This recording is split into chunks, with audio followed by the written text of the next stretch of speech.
Good morning. It's great to be here.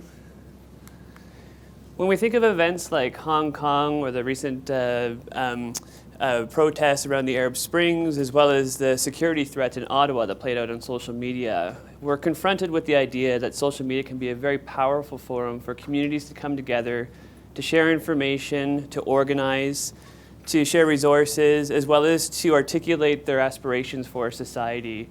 And in some cases, we've seen examples too, where social media is the only channel that's broadcasting to the outside world beyond a state's borders about what's happening on the ground.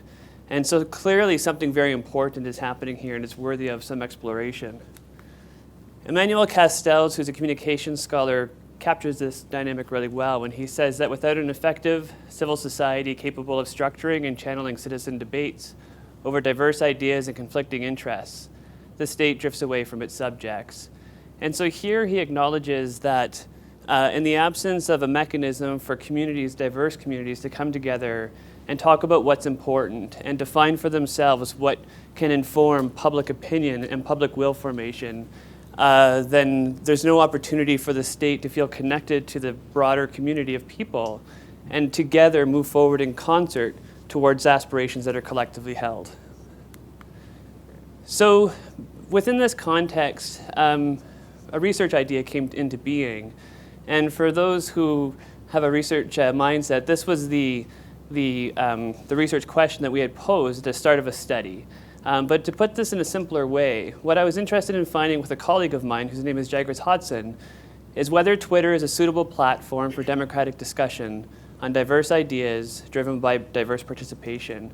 And you'll see here that the emphasis here is on diversity, because ultimately people need to feel comfortable that there are spaces open to them to communicate with one another, and that no subject is too taboo to introduce into the discussion and perhaps move it from the periphery to the center to ultimately drive public opinion. In order to investigate this question, we wanted to look at something that's both mundane but also very relevant to a society. And so we had looked at tweets that were generated around the Alberta budget in 2013. Alberta, of course, being a province in Canada, and it's a significant and important province in the Confederation. And so we had collected 2,600 tweets over a 3-day period that were collected using hashtags. And those hashtags were AB Budget and Budget 2013.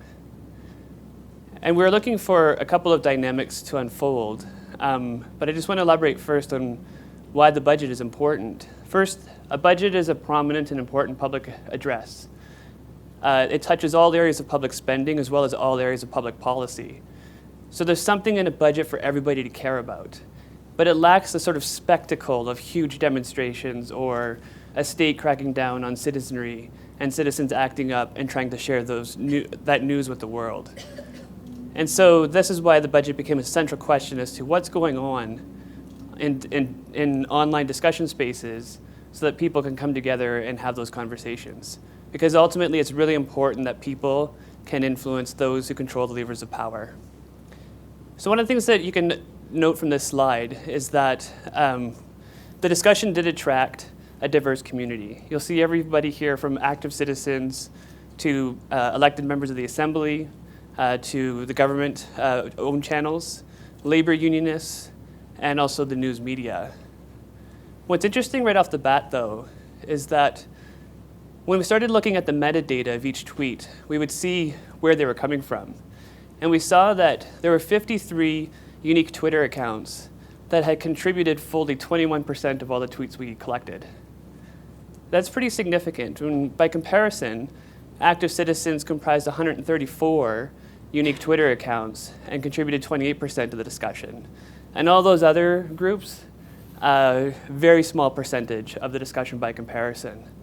Now, what I need to note here is that the first two columns with respect to unique Twitter accounts and tweet volume only capture those prolific and moderate discussion participants. So anyone contributing 2 tweets or less, we didn't go into the metadata to get all of that information on what they contributed. So we're focusing mostly on the prolific and moderate discussion participants, but always assessing back to the full bank of tweets, the 2,600. So another point of analysis was whether or not discussion was unfolding on Twitter between users. And one of the measures of that is Twitter users have the ability to deploy the @mention function. which can name another Twitter user's account. It gives them an alert, and they in turn have an opportunity to reply. This tweet's particularly effective at that because this particular user named another user using the @mention function, but importantly, gave them a specific frame for reply. And so in this case, would love to hear your perspective on the budget.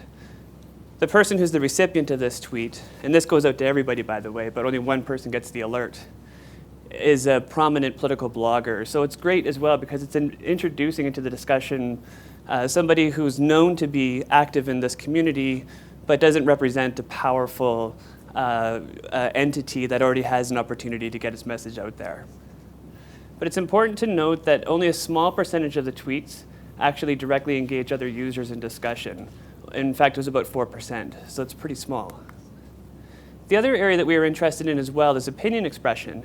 Opinion is important because it provides rationale, reasoning, and also ultimately an opinion for people to challenge or accept or examine the assumptions behind the opinion. And so that's important as part of a public discussion. This was more of the typical tweet that we saw. In this one you can see from a traditional media source, CTV Edmonton, merely noting that publicly funded post-secondary institutions in Alberta will get $2 billion in the budget. The problem with this tweet is that it merely amplifies the government's preferred narrative on its provincial budget. And so it's absent here because they give no meaningful way to convey whether or not this $2 billion is a good investment in the system or if it detracts from the system. But everyone in this room being connected to post-secondary education in Alberta will remember that this was the budget that cut back $145 million from the post-secondary system. And that was a significant cut for institutions to grapple with, hold their bottom line, and still build a future for themselves. So again, what's weak here is that there's no assessment.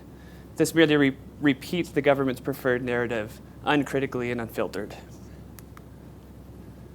This is a much more interesting tweet for several reasons. First, it shows that it is possible to tweet both opinion and reasoning within the constraints of 140 characters.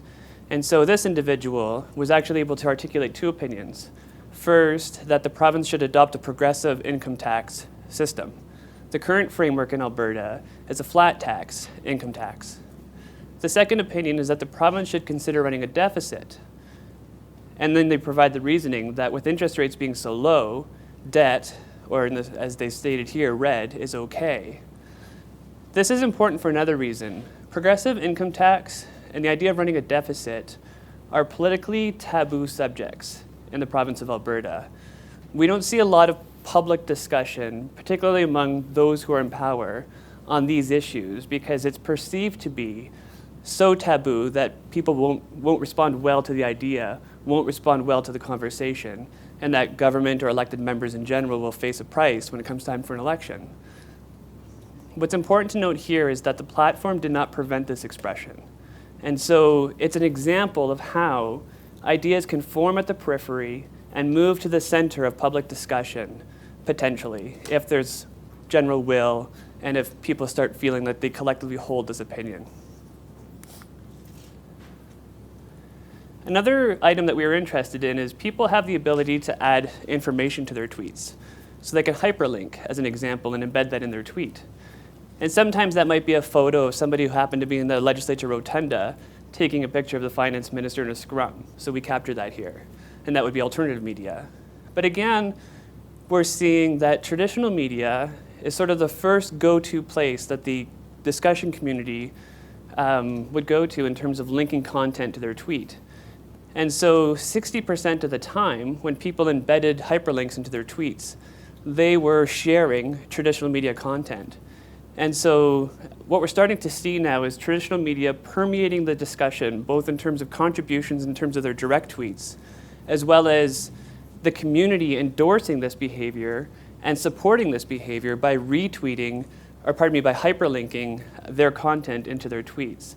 And so we're not seeing a broadening of perspectives per se. We're seeing a collection of people focusing in on what the traditional media agents are telling us is important.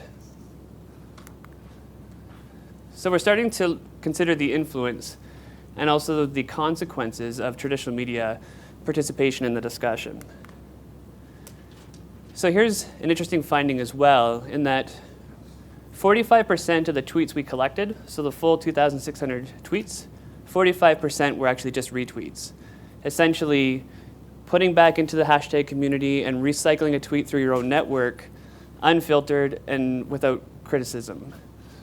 27% of those originated from established actors. This is important because actors like the government, actors like traditional media already have powerful opportunities to communicate with the public and influence public opinion.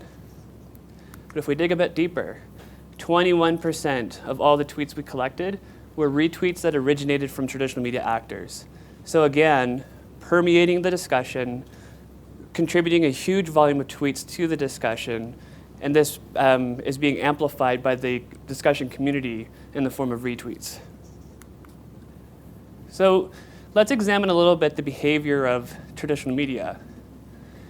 Here is a great tweet that was contributed to the discussion, and there are others like this, where in this case, Global Edmonton, a television station in Edmonton, set up a separate blog and invited people on Twitter to go and participate in their blog to discuss the provincial budget. Now, why would they do this? There's a discussion already happening on Twitter on the provincial budget, so why would they go there and try to move people from that discussion to their own platform? Well, the answer is simple. This is a tweet that's designed to serve a private interest, in particular the corporate interest, to move eyeballs from Twitter to their own platform. And so the media here is being quite overt in acknowledging that they can't earn revenue from Twitter the same way they can if they build up an audience on their own platform and then show to third parties and other advertisers what their capability is in terms of attracting an audience and then perpetuating their legacy revenue models. So that's significant as a takeaway from this particular tweet and others like it. This is another example.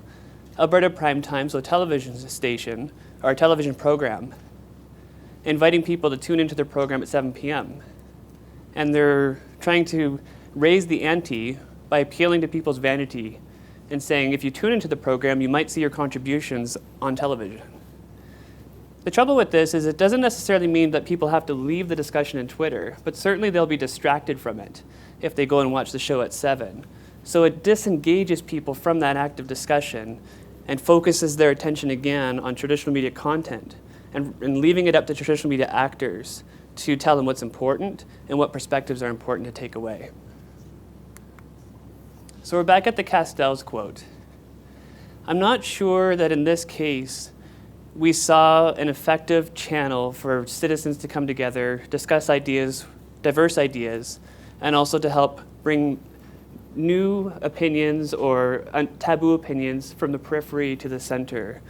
What we did see is prolific content from traditional media, also links that were embedded and shared that pointed to traditional media sources far more than any other resource. And also we saw very active attempts by traditional media actors to fragment the community and drive them to their own platforms. And in particular, the introduction of private interests and what would otherwise be a public discussion, because the agents were clearly acting in a way to serve their corporate interest. And that was to, again, raise their audience. And so their contributions to the discussion that was happening was rather insincere. They were there to move people from Twitter to their content. Henry Jenkins, a media scholar, notes that the question is whether the public is ready to push for greater participation or willing to settle for the same old relations to mass media. And I think he frames the challenge really well, because no public space is ever just given to a society to communicate and to organize. It is something we have to fight for and something we have to carve out ourselves. And so we're seeing a perfect illustration of that, where it seems that social media has this great power to bring diverse communities together to discuss topics and to design for themselves their own aspirations for society. But we're also seeing that traditional media actors are not willing to easily relinquish their role as being content gatekeepers and also powerful drivers of public opinion. Thank you.